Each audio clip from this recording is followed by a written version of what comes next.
이번에 30절을 했는데 26절까지 마태복음 마태복음 5장 21절부터 26절까지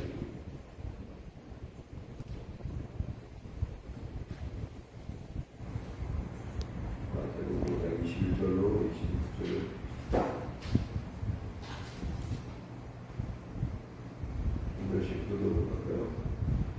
옛사람에게 말한 바나 살인하지 말라. 누구든지 살인하면 심판을 받게 되리라 하였다는 것을 너희가 들었으나 나는 너희에게 이르노니 죄에 용하는 자마다 심판을 받게 되고 형제를 따르고 나가라 하는 자는 고개에 잡혀가게 되고 일어나려는 남자는 자는 지옥에 들어가게 되리라. 그러므로 예물을 제단에 드리려다가 거기서 내 형제에게 원망 들을 만한 일이 있는 것이 생각나거든. 대문을 제단에 두고 먼저서는 형제와 화목하고 그 뒤에 와서 예물을 드리자. 너를 고발하는 자와 함께 길에 있을 때에 그 기사와 그 고발하는 자가 너를 재판관에게 내어주고 재판관이 공리에게 내어주고 고개 가부가 염려하라. 진실로 내게 염려하니 내가 한 편이라도 남김없이 다 받기 전에는 거기서 나오지 못한다.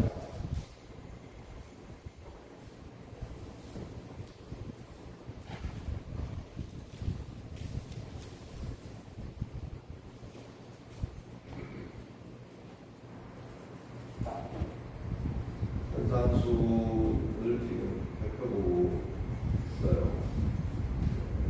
현상수를 우리가 배우면서 가장 핵심적인 것이 예수께서 입을 열어 가르쳐 가라사대라고 했다는 것. 뭐 말하는 것은 당연히 입을 열어서 그렇게 말할 수 있지 않죠. 그러나 그가 입을 열어서 드디어 가르치기 시작했다는 것은 이렇게 들어왔던 전승되어 왔던 전례적으로 알아왔던 율법에 대해서 그런 전승적인 교훈에 대해서 당사자인 복음의 당사자인 예수께서 일일이 하나하나 입을 열어 거론하기 시작하셨다. 이런 의미라고 얘기했습니다. 예수가 그토록 입을 열어 가르쳤음에도 불구하고 우리가 복을 생각하는 개념이 한결같아요. 잘 바뀌지가 않습니다. 그래서 형통, 복하면 무슨 형통을 우리가 생각하게 되죠. 그것이 잘 되는 것, 그것이 복이다.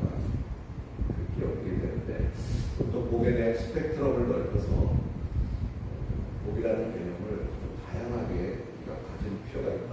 그것을 먼저 얘기한 적이 있습니다. 우리도 복이라는 것을 너무 형통이라는 것에만 이렇게 좁혀서 생각하지 말고 넓은 의미에서의 다양한 복들을 우리가 늘 염두에 둘 수 있어야 되겠다. 물론 복 그러면 형통을 생각할 수밖에 없는 것은 그만큼 그것들이 우리가 육을 입고 이 땅에 사는 데 있어서 육에 관련된 사람들이 그 비중이 얼마나 큰가 이거를 반증하는 것이기도 해요. 무시할 수 없는 부분이잖아요.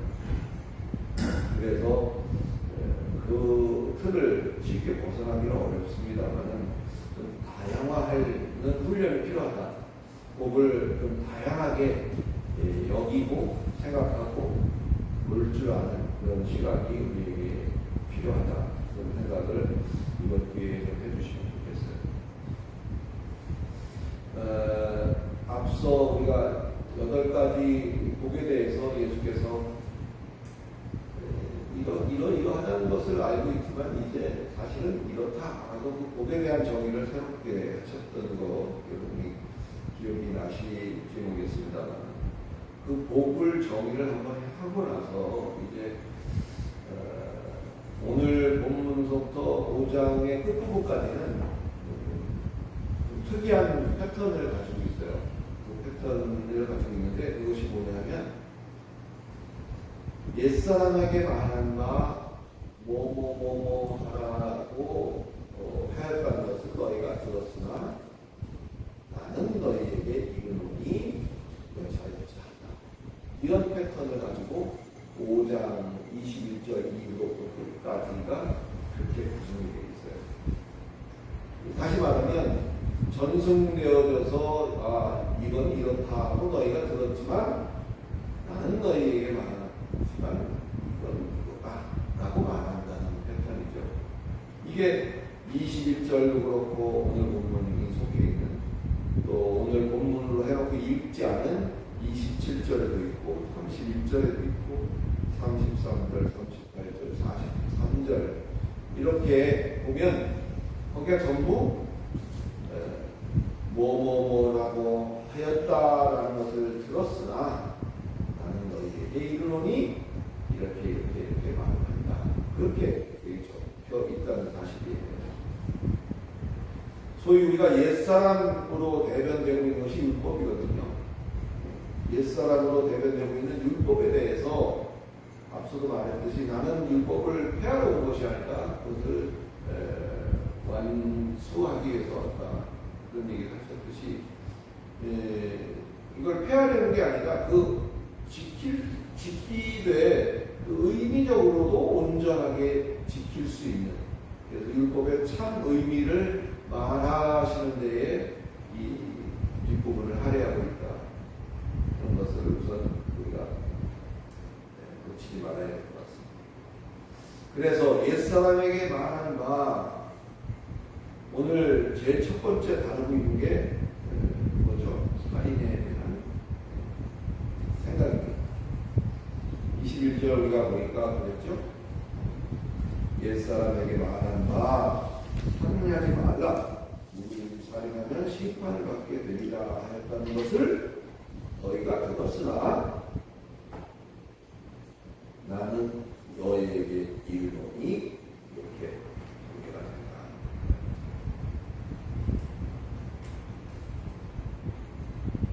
물어보라 말하겠지만 하나 물어볼까요? 나는 살인한 적이 있다. 손 들어. 나는 살인한 적이 있다. 당연히 없죠. 대부분의 사람들은 살인에 대한 이렇게 얘기를 하면 나는 그 일을 한 적이 없기 때문에 이 말이 나와는 직접적인 관련이 없는 딴 사람 얘기를 하는 것으로 우리가 생각하기가 쉬워요. 나는 살인하지 말라? 나 살인 안 했으니까. 그러면서 그냥 그렇게 휙 넘어가기가 쉽죠. 그렇다면 예수의 생각은 어떨까? 좀 다른 부분이 있는 거죠. 설사 율법을 그 당시적으로 말하면 서기관이나 바리새인들이나 율법을 철저하게 지켰기 때문에 율법에서 살인하지 말라고 한 것을 했을 일도 없겠지만 안 하겠지만 그렇게 율법을 철저히 지켜서 남을 죽인 적이 없다 하더라도 예수는 뭐라고 말하고 있냐면 노하고 라가 라고 말하고 미련하다 라고 한 적이 있다면 이 모두가 살인보다 더한 것으로 다루어지게 될 것임을 예수는 가르쳐주고 있다. 노한다는 의미는 뭘까요? 뭐 당연히 화내고 미워하는 뭐 이런 게 노하는 거잖아요. 라가라고 하는 것은 텅 비었다는 뜻입니다. 라가라는 말의 뜻이 텅 비었다. 그러니까 이걸 뭐 아이들이 하는 말로 또 그냥 세상에서 하는 말로 한다면 불빈놈 뭐 이런 정도의 표현일 수도 있어요. 라가라는 말이 불빈놈. 또 미련한 놈이라는 것은 뭐 우리가 잘 알다시피 업신 여기는 말의 대표적인 말인 것 정도는 다 알죠. 미련하다, 노하다, 또 뭐 이런 정도. 어때요? 아까보다 살인에 대한 느낌이 조금 더 가까워지는 것 같은가요? 이래도 나하고 전혀 관계없는, 나는 살인한 적이 없어 라고 할 수 있겠는가? 그렇다면 이제 조금씩 가까워지는 거죠. 나하고. 우리가 왜 노하죠? 노하는, 또 왜 화가 나죠? 처음부터 정신적으로 또는 어떤 그 특별한 문제가 있는 사람이 아닌가 하면 처음부터 노하고 화를 내는 사람이 없어요. 열정이 과한 것입니다. 열정이 과한. 내 생각과는 달리 엉뚱한 일을 자꾸 해내니까 처음에는 안 그랬다가 이제 점점 그것이 노하게 되고 화가 나게 되는 어떤 그런 결과를 초래합니다. 처음에는 불쌍하기도 하다 그런 생각을 할 수도 있죠. 측은해 보이기도 하고. 근데 점점 그것이 쌓이면 노하게 되고 화를 내게 되고 그런 것이 일반적이지 않을까. 내 생각이란 뭘까요? 이 부분에서 내 생각은 뭘까요? 우리가 이 성경을 볼 때 문자적으로 그것이 의미하는 바만 본다면 성경은 우리에게 바른 생활을 가르쳐주는 교과서는 아니에요. 성경에 보면 못된 짓도 많이 나오죠. 싸우는 얘기도 나오고 전쟁하는 얘기도 나오고 세계 평화를 주장하는 상황에서 여기 어떤 분은 성경을 읽다가 뭐 이런 얘기가 다 여기 나오나 책장을 바꿨다는 분들 계시는데 성경은 이런 우리는 오해를 하면 안 돼요. 성경은 우리에게 바른 생활이 뭔지를 가르쳐주는 어떤 그런 정도의 수준이 아니에요. 문자적으로만 봐서는 안 된다는 의미이기도 하죠.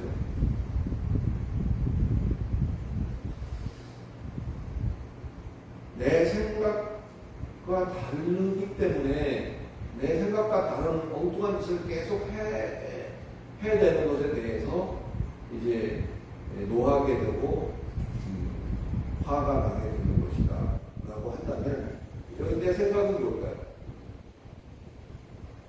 여러분 우리가 그러잖아요.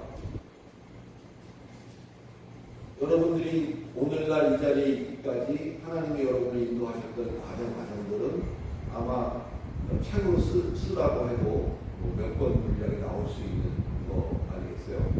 그런 과정들을 다 각각 다른 길들을 걸어서 여기까지 오신 거죠. 그래서 경험적으로나 또는 체험적으로 여러 가지 지식적으로 우리가 알고 있는 것들의 결론을 보면은 예수만이 살 길이고 예수만이 생명이다 라는 것을 우리가 뼈저리게 알고 통감하고 느끼고 그랬기 때문에 오늘날 이 자리에 있게 된 것이 아닙니다. 그러니까 우리는 내 생각이라는 것이 예수를 믿어야 되는데 예수만이 길인데 예수만이 생명인데 그걸 하지 않아 권하고 복음을 사역을 한다는 건 그거잖아요. 그런 일을 할 때 평생 자꾸 딴짓만 하려고 있으면 우라통이 터지고 노하게 되는 상황이 되는 거 아니에요. 노하는 이유가 처음에 내 생각대로 되지 않기 때문에 거기에 대해서 그 열정이 점점 과하다 보니까 노하게 되고 화가 나게 되는 것이다. 라가라고 하는 것은 또 어떤 건가요? 라가라고 하는 건 텅 비었다는 의미라고 했잖아요. 텅 비었어. 내가 보기엔 넌 텅 비었어. 반대의 얘기 뭐죠? 거기에 비하면 나는 좀 찼어. 나는 좀 찼다니. 나는 찾고 너는 안 찾으니까 내가 라가라고 말을 할 수 있는 거예요. 들어오지 말고 나가라는 소리가 아니에요. 라가라는 말이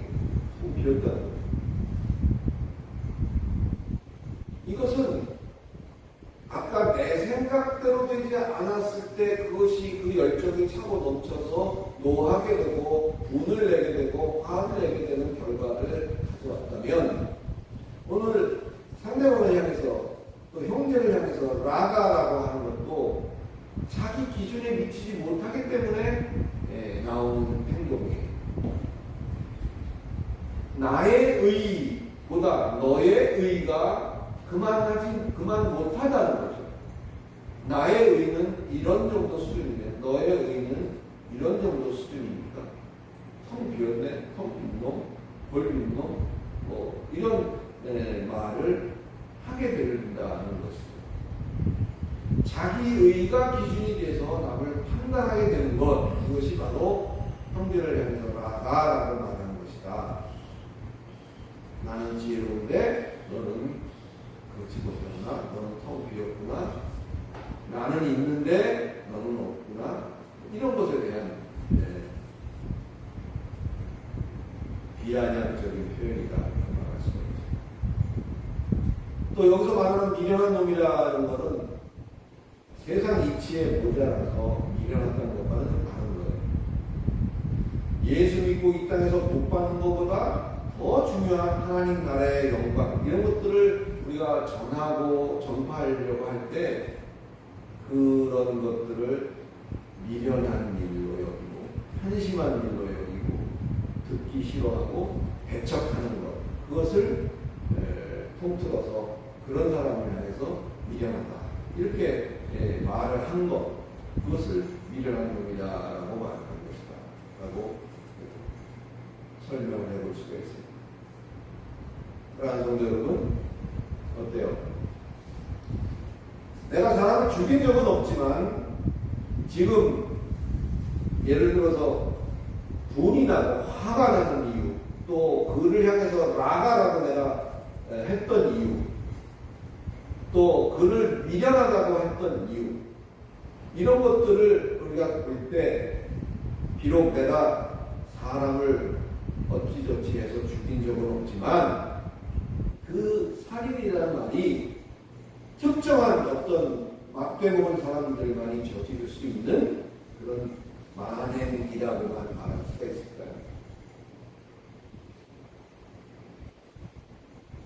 바로 내 자신이 결코 여기에서 아주 자유롭지만은 않다는 것을 우리가 인정하고 우리의 눈이 열려서 그 상대방의 생사, 목숨에 죽고 사는 문제를 비롯하여 그의 영이 살아나고 죽을 수 있는 어떤 그런 것까지도 관심을 가지고 그것을 위해서 먼저 된 자로서의 행할 바를 잘 감당할 수 있는 저와 여러분이 되시기를 간절히 축원합니다.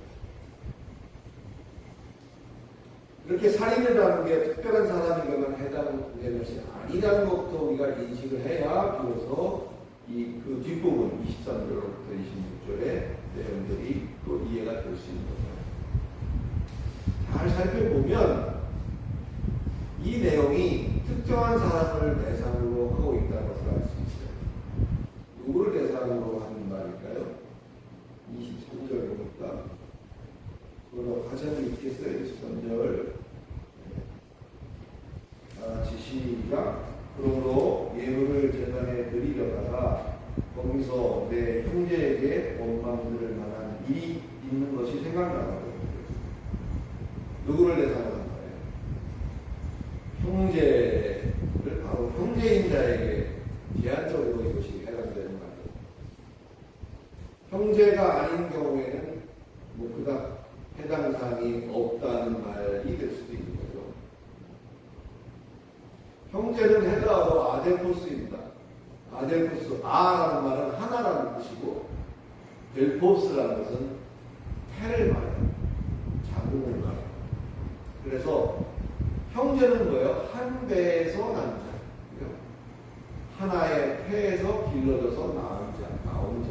그것이 형제는. 가만히 이치적으로 생각해봐도 형, 아우, 오빠, 다 한 태에서 나왔다 이렇게 생각할 수 있는 거죠.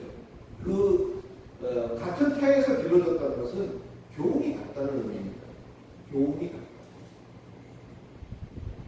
같은 태에서 났다는 것은 같은 교훈으로 길러졌다. 이렇게 볼 수가 있습니다. 가치관이 다르고 추구하는 바가 다른 그런 관계에 있어서는 아까 말씀드렸듯이 오늘 교훈이 그렇게 직접적이지 않을 수도 있다는 것을 우리가 알고 있어야 될 사안이다.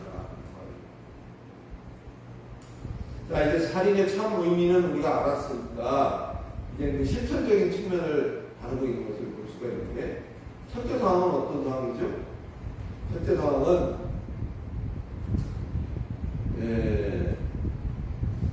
23절 아까 지금 방금 읽었듯이 예물을 제단에 드리려다가 예물을 드리는 상황입니다. 첫째 상황은요. 예물을 드리는 상황은 하나님께 드리는 제사를 의미합니다. 구약 속에 율법에 의해서 정해진 규례에 따라서 이 제사는 이스라엘에게 있어서는 아주 중요한 그런 의식입니다. 아무도 그 거룩한 의식을 방해할 수 없고 방해해서도 안 되고 스스로 방해하지 않도록 또 해야 되는 것이죠. 또 반대로 방해만 하는 것이 아니라 진실로 내가 드리는 제사가 정말 하나님 앞에 올려질 수 있는, 음양되어질 수 있는 제사가 될 수 있도록 최선을 다해야 되는 거 많은 거죠. 율법에 의해진 규례대로 한다면 하나님께 향한 제사보다 더 중요한 것은 없다고 말할 수 있는 거죠. 그런데 오늘 산상수훈 속에서 이러한 전례가 계속되어져 내려 몇천 년을 계속되어져 내려온 이 규례에 대해서 예수가 뭐라고 말을 할까요? 제사를 드리는 상황보다 형제에게 원망들을 생각이 나면 먼저 그것부터 가서 해결해라, 그런 의미 아니에요, 그죠? 그렇다면 우선순위에 있어서 제사도 중요하지만 형제에게 원망들을 일이 있으면 먼저 그것부터 해결하는 것을 우선으로 여기고 있다는 거죠. 당시에 이런 일들은 말을 안 하고 생각만 해도 불경죄로 다스릴 수 있는 그런 엄청난 상상도 못할 일인 거예요. 특별히 그거를 가르치는 서기관들이나 또 그것을 행했다고 자랑질해야 되는 바리새인들 입장에 볼 때는 엄청난 충격적인 일인 겁니다. 아니, 제사를 드리는데, 하나님께 제사를 드리는 상황에서 그것부터 먼저 하고 이런 엄청난 이제 혼돈이 생기게. 오늘날은 어떤가요? 우리가 오늘날은 하나님께 제사를 드리지 않습니다. 왜? 예수께서 단번에 모든 제물이 되셔서 단번에 그 제사를 완성했기 때문이죠. 하나님께 드리는 제사를 근데 예배로 비유하기도 해요. 예배로 비유하기도 합니다. 그만큼 중요하다는 걸 말하는 것인데, 그러다 보니까 심지어는 예배의 성패를 의논하기도 하죠. 어떻게 하면 예배에 성공할 수 있겠는가? 성공하는 예배를 드리는 것은 어떻게 해야 될 것인가? 성공적인 예배를 드리는 것으로 성도의 미래가 결정이 된다면, 성공적인 예배가 그 성도의 미래를 좌우한다고 생각하다 보니까 모두가 혈안이 되어져서 예배 외에 모든 걸 다 팽개쳐 놓고 예배 드리기에만 급급하거든요. 물론 개인적인 사적인 일에 매여가지고 예배조차 제대로 제때 드리지 못하는 경우는 우리가 하지 말아야 될 그런 덕목 중에 하나겠지만, 예배를 핑계로 형제, 한 교훈 아래 있는 그 형제의 다급함을 수수방관하는 것 또한 용납되지 않는다 라는 말을 예수가 하는 겁니다. 이런 얘기를 생전 처음 듣게 되는 저들의 혼란스러움은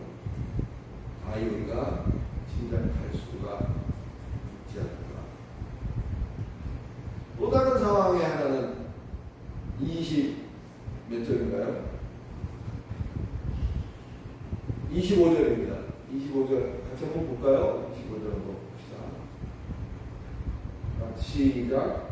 너를 고발하는 자와 함께 길에 있을 때에 급히 사화하라. 그 고발하는 자가 너를 재판관에게 내어주고 재판관이 옹리에게 내어주어 옥에 가둘까 염려하라. 요거를 우리가 이해하는 데 있어서 한 가지 참 중요한 것이 있어요.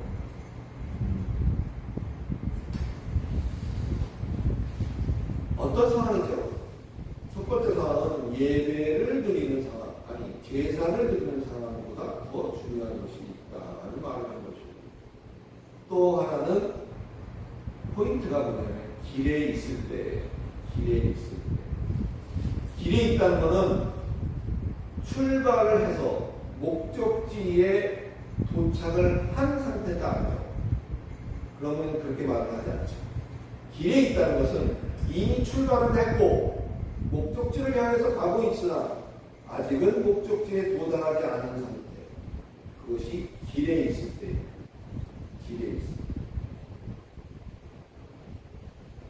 사랑하는 성도 여러분, 여러분은 지금 어디에 있죠? 의자에 앉아있죠. 교회에 있죠. 우리는 출발을 해서 목적지로 가고 있는 길 위에 있는 사람들입니다. 저와 여러분은 길 위에 있는 거예요. 그 길 위에 있다는 것은 살아있는 동안이라는 표현으로도 가름할 수 있고 우리의 생애 가운데라고도 말할 수 있어요.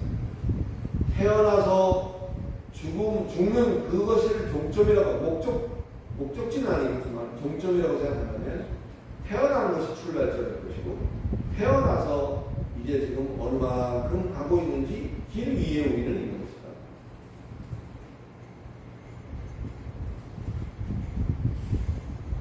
우리 재춘 씨보다는 내가 좀 더 멀리 와야 되는 거고, 그죠? 각자 어디에 있는지는 자기에게 물어보면 알겠죠. 그런 만큼 우리는 아직은 길 위에 있는 거예요. 이완성적이라는 얘기하고도 바꿔 말할 수가 있는 거죠. 우리가 길 위에 있을 때 예수께서 말하고 있는 것은 길 위에 있을 때로 말합니다. 굉장히 중요한 포인트예요. 딴 거 다 잊어버려도 우리가 길 위에 있는 거구나 이것만이라도 하나가 마음속에 담았다면 여러분은 못 받아요.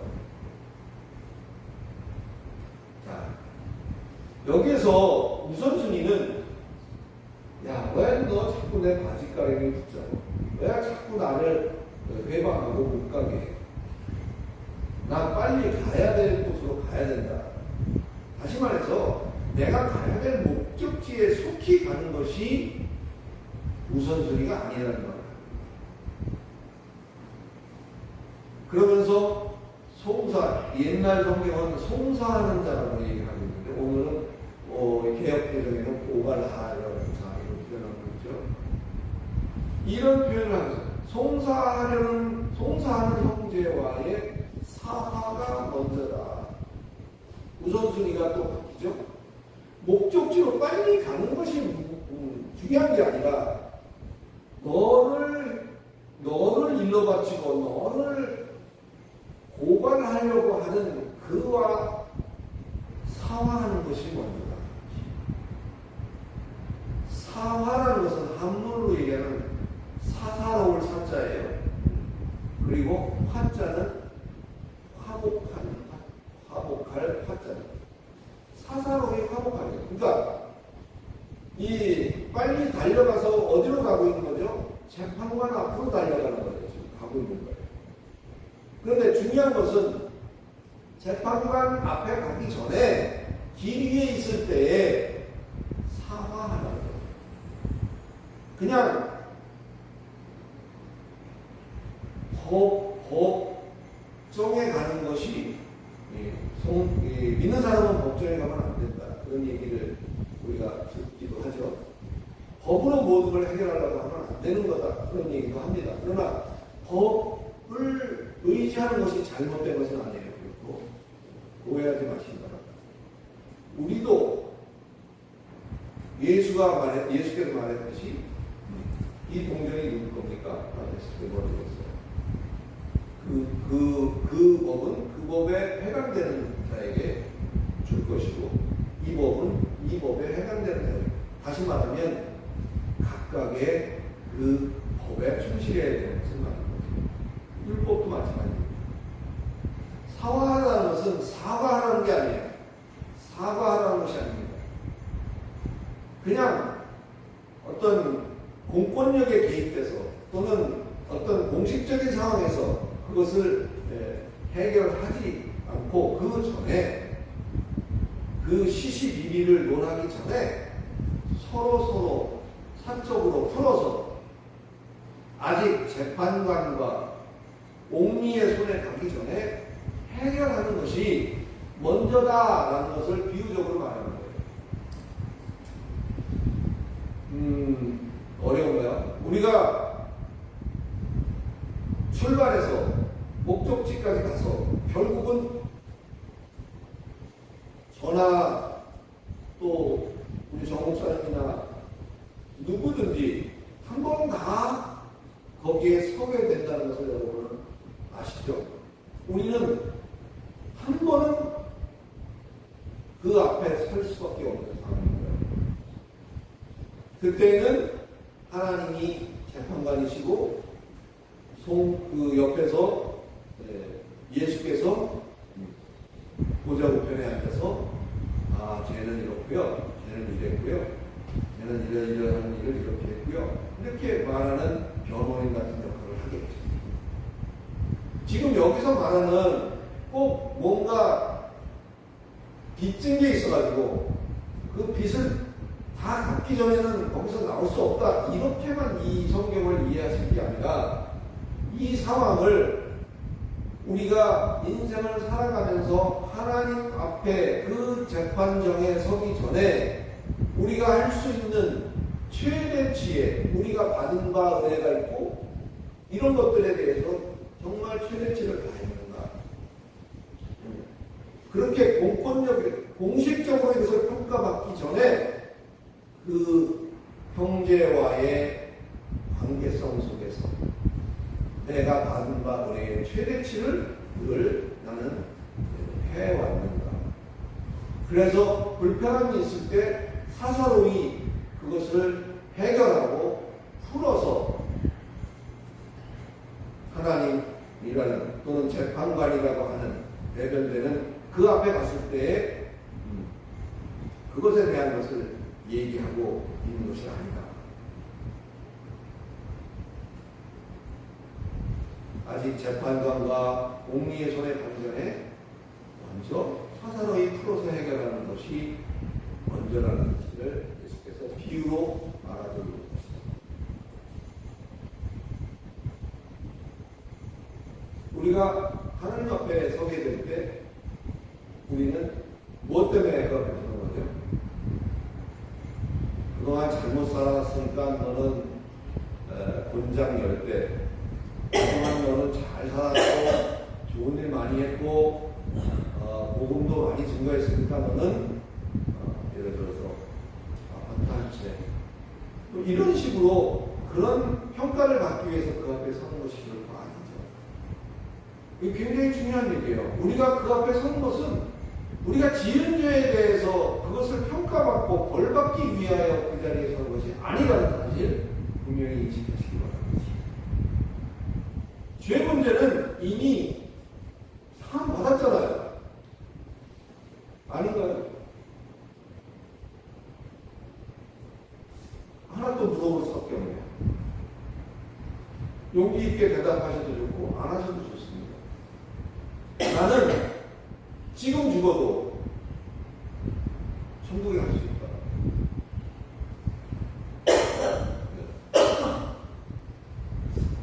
내가 옛날에 어떤 아는 사람한테 물어봤어요. 굉장히 열심히 사람인데 지금 죽어오면 천국 갈 수 있어요? 그랬더니 즉답을 하는 고민을 하기 시작했어요. 가만히 있어. 있습니다. 아니, 목사님, 그걸 지금 어떻게 알아요? 그런 얘기를 한 걸 들었어요. 여러분, 지금 알 수 없는 건가요? 여러분, 지금 당장 오늘 이 예배를 끝으로 내 인생이 마감됐다 할 때, 천국 가는 거 아닌가요? 자신이 없으신가요?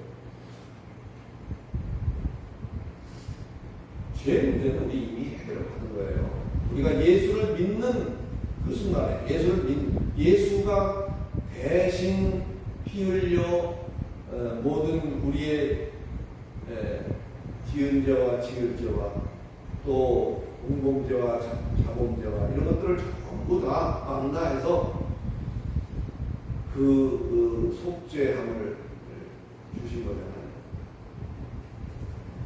아직 이와 같은 사실이 분명하지 않다면 이거 하셔야 돼요.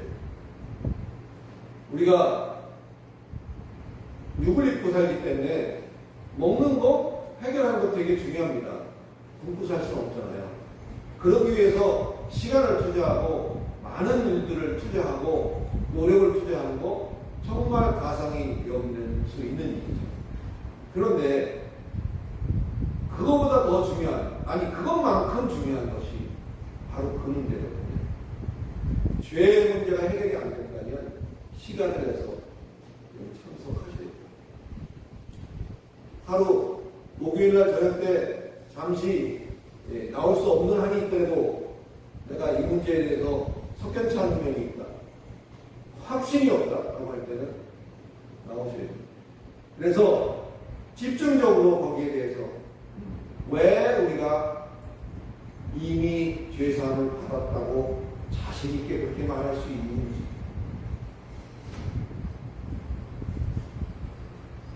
그 부분에 대한 것들은 따로 별도의 세미나를 통해서 여러분께서 확인하시고, 또 구원을 확신을 가진 분도 그와 같은 우리 속에서 제3, 제사 확인하고 또 확인해서 새로운 용기와 힘을 얻어서 또 나가서 세상 속에서 견디는 거죠. 세상과 싸워서 이기는 게 아니에요. 세상 속에서 견디는 거예요. 세상 속에 우리의 자리매김을 하고 그것을 견디는 거예요. 그 견디는 것을 하나님은 이긴다, 이겼다라고 평가해 주시고,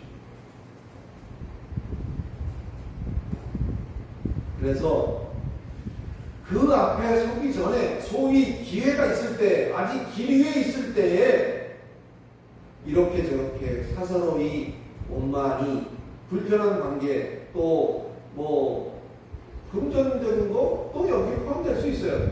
다양한 것들이 이 안에 포함될 수 있어요. 형제와의 관계성 속에 그와 같은 것들을 원만히 그러한 자리에 서기 전에 기회 있을 때, 자꾸 반복적으로 얘기합니다만 기회가 있을 때, 아직 길 위에 있을 때 그와 같은 것들을 사사로이 원만히 해결하는 것이 정말 얼마나 지혜로운 일인지 모릅니다. 또 그렇게 했던 많은 것들이 하나님 앞에 섰을 때 우리의 공적으로 이제 책을 펼치죠. 이상모 몇 년생 이렇게 하진 않겠지만 이렇게 펼쳐서 봅니다. 어떤 일을 했고 어떤 일을 했고, 아 이거 정말 참기 어려운 일로 참았고 이거를 믿음으로 이걸 이겼구나. 이런 것들이 다 뭐 어떤 분은 비디오처럼 이렇게 쭉 뭐 상영이 된다고도 합니다만 가보자라는 확실한 건 모르겠고, 어떤 방식이든 리뷰가 되는 거예요. 그 삶이 리뷰가 될 때 그 리뷰 속에서 특별히 이렇게 이런 일들, 길 위에 있을 때 원만하게 했던 이런 것들이 하나님 앞에 나타나고, 물론 그렇게 하지 않아도 이미 아시는 전지적인 하나님이시지만 그 그것이 상급으로 기록되어 있다는 것도 우리가 바울의 동명심 할수 있을 바랍니다. 여러분, 억울해 본 적이 있습니까? 나는 살면서 한 번도 억울한 적이 없었다. 손들 사람이 없겠죠. 그런 질문만 제가 해요. 나는 한 번도 살면서 억울한 적이 없다.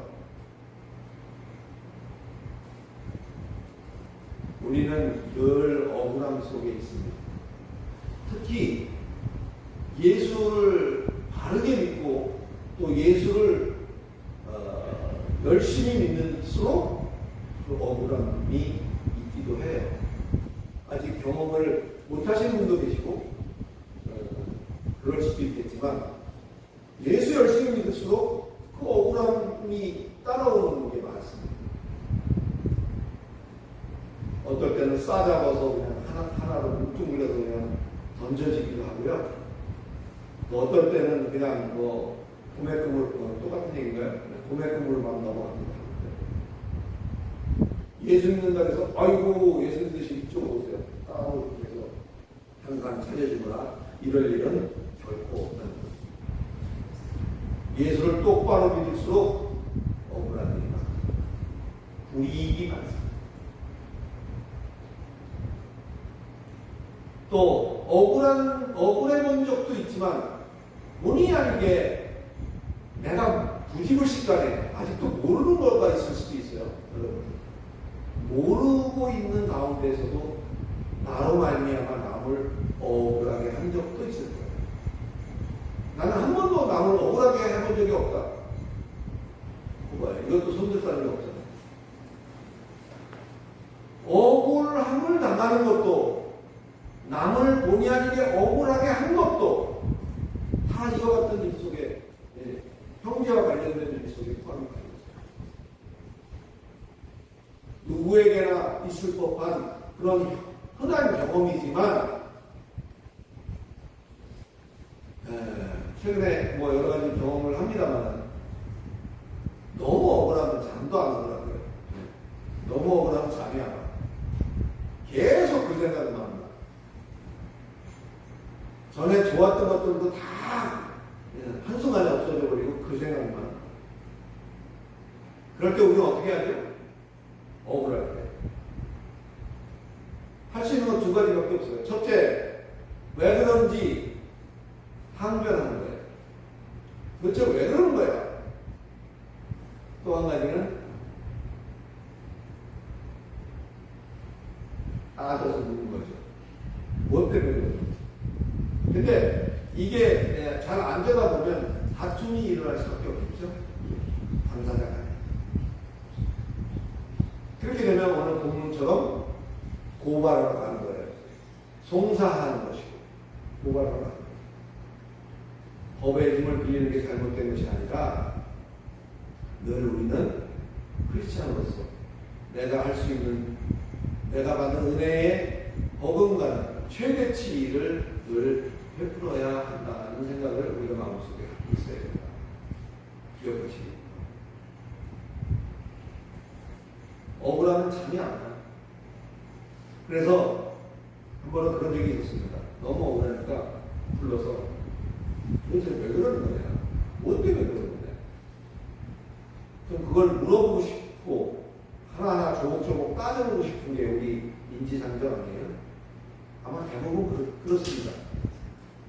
이게 선은 이렇고 후는 이렇고 이러니까 이렇고 저렇고 따지게 되죠. 그런데 이런 경험을 하나 했어요. 이거 간증이라면 간증일 수 있는데 제가 설교 시간에 이런 얘기 잘 안 합니다만은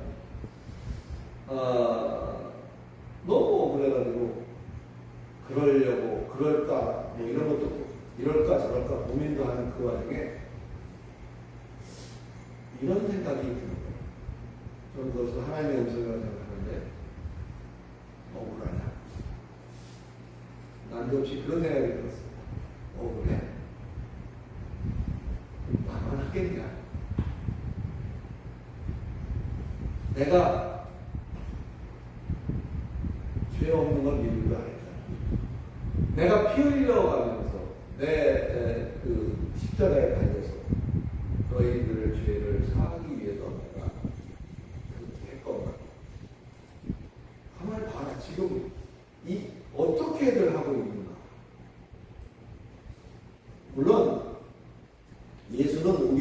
않기 때문에 그렇게 억울해할 일도 없어요.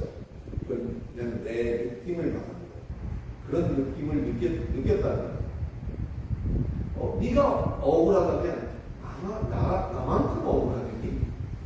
생으로 죽었는데 그 죽음을 그냥 믿기만 하면 된다고 하는데 그걸 못 믿어하고 저렇게 다른 것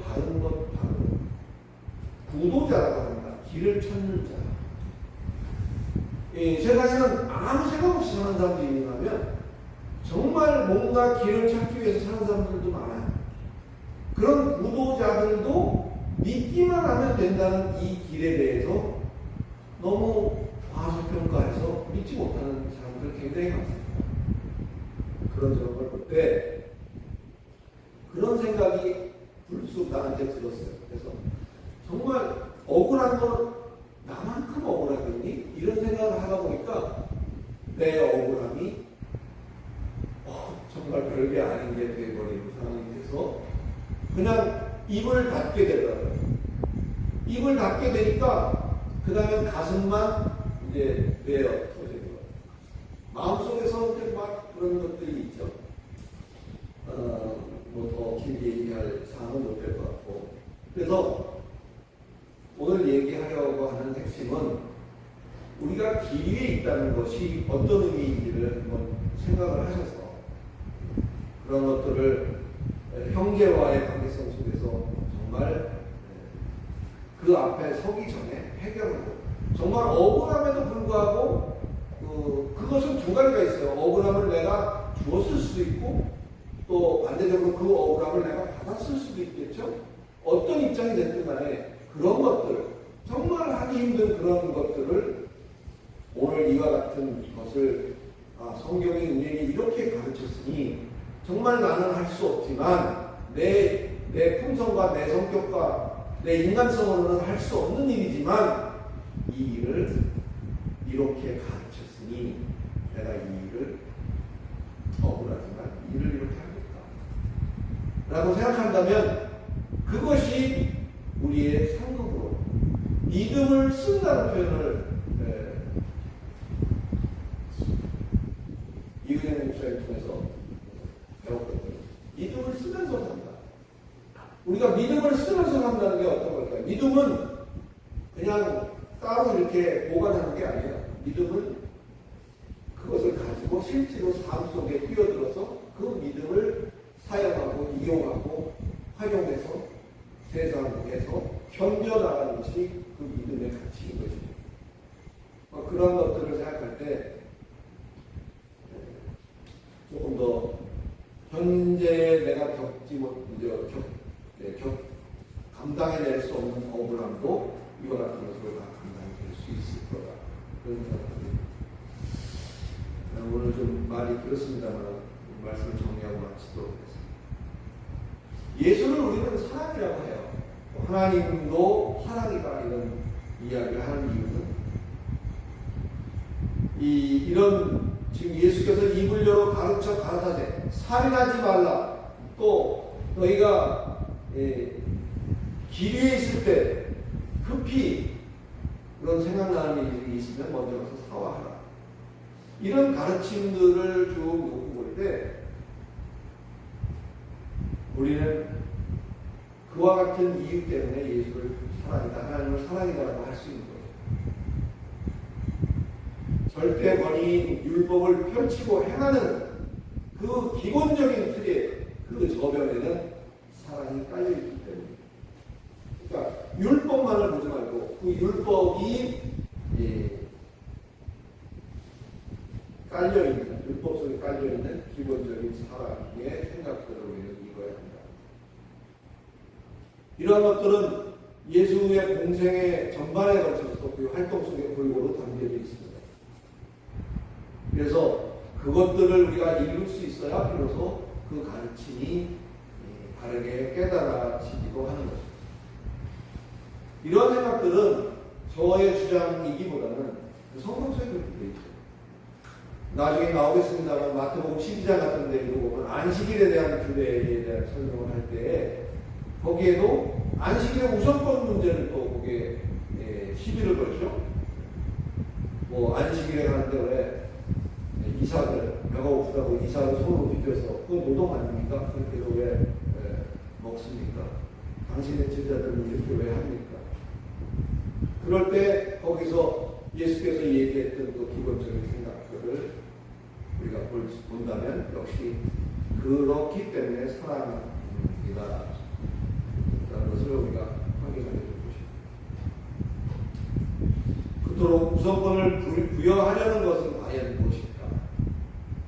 오늘 본문이 깨끗한 예물, 화목한 예물, 그거를 하나님 기뻐하시고 남의 돈 송사당하기 전에 얼른 갚아야 기뻐하시고 뭐 이런 형이하학적인 접근에서 좀 이제 놓아져서 진정 우리가 마음에 남아야 할 것은 이 원망과 송사와 사화 모두가 다 복음과 진리의 빛, 우리가 지고 있는 저와도 빛 지고 있는 게 있죠.